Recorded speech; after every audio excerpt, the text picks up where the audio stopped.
to have the same housing opportunities that they could as sophomores and freshmen. With the cost of living in DC, students can't afford to live around campus like they could in the past. Professors can't afford to live around campus.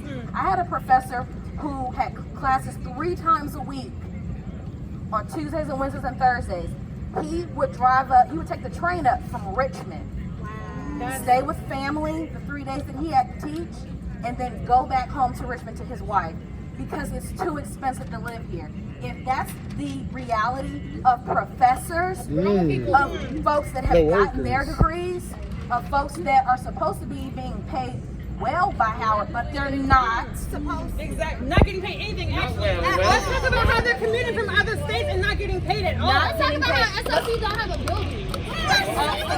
Let's also talk about how there are professors that came back who thought they were going to be teaching in person, that uprooted their lives and moved from another state to teach here just to get here and find out that their class has been moved online. Why were they moved online? Why were they moved online? I don't know.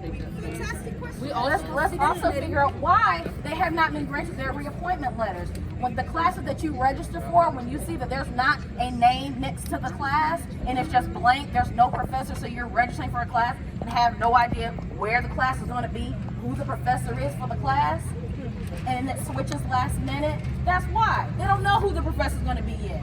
They don't know if the professor's coming back. They don't have their reappointment letters. That is something that is completely within Howard's ability to do. Why are we having all of these issues that have been decades long?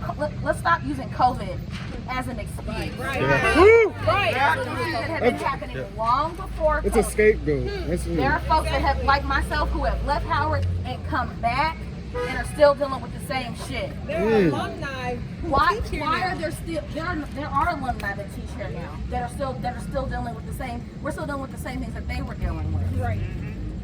The dorm that I lived in as a freshman is no more. Howard leased the land under it, sold it to a developing For how many years? 100. 100, sold it to a development property. That building is now luxury condos. I don't think not now one of us out here can afford to live in them. Gentrification. Why is Howard adding to the gentrification that's going on in the greater Washington D.C. area? And then when I say it's because of money, but you got $400 million between 2019 and now. We're not going